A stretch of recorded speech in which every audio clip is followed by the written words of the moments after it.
si tu préserves ces deux prières, bien sûr, en plus des autres, c'est-à-dire les deux prières qui se nomment Al-Bardain, les deux fraîcheurs, comme le prophète Mohammed nous en a informé, tu rentreras au paradis. Le prophète Mohammed nous dit Man salla, celui qui prie Al-Bardain, les deux fraîcheurs, dakhal al-Jannah, il rentre au paradis. Ces deux fraîcheurs sont la prière d'Al-Fajr et la prière de l'Asr.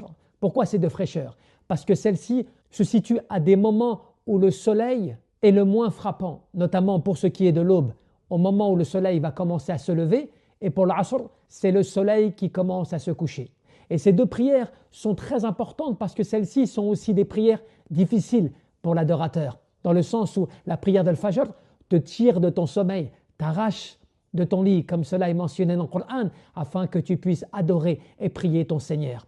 Et la prière de l'Asr, c'est une prière qui vient interrompre tes activités mondaines, tes activités de la journée, afin que tu puisses ne pas oublier tes prières, c'est-à-dire l'adoration d'Allah subhanahu wa ta'ala. Rappelle-toi ce qu'Allah disait à Moussa alayhi salam lorsqu'il l'a convoqué sur le mont Toua, et accomplis la prière pour te rappeler de moi. Ces deux prières sont des moments où dans le sommeil, eh bien, tu te réveilles pour ton Seigneur, tu te rappelles l'importance de la prière et à plus forte raison pour celui qui se rend à la mosquée. Et la prière de l'Asr, c'est la prière dans ton activité mondaine, dans ta recherche des biens mondains. Eh bien, à un moment, tu t'arrêtes, donc à l'heure de la prière de l'Asr, pour accomplir cette obligation divine, ce qui marque ce signe distinctif de l'adorateur, de celui qui est voué dans l'adoration de son Seigneur. Et c'est aussi ces deux prières, Al-Fajr wa Al-Asr, un moment où les anges se relaient. Les anges de la nuit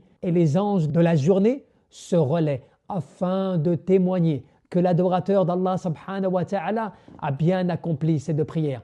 Même si Allah le sait déjà, il interroge ses anges. Dans quel état avez-vous laissé mon adorateur? Et ils répondent, il était en état d'adoration, c'est-à-dire dans l'application de la prière. Regarde un petit peu ces grands bienfaits. Et cela par le biais déjà de ces deux prières, Al-Fajr wa Al-Asr, que tu ne dois ne pas manquer dans son temps afin de pouvoir tirer profit, déjà de cette récompense de l'entrée du paradis, mais aussi du témoignage des anges, avec bien sûr tes autres prières que tu te dois de respecter afin d'être de ceux qui respectent les obligations, les ordres divins. Cette prière qui est la tête du corps est ta connexion directe avec ton Seigneur sans aucun intermédiaire.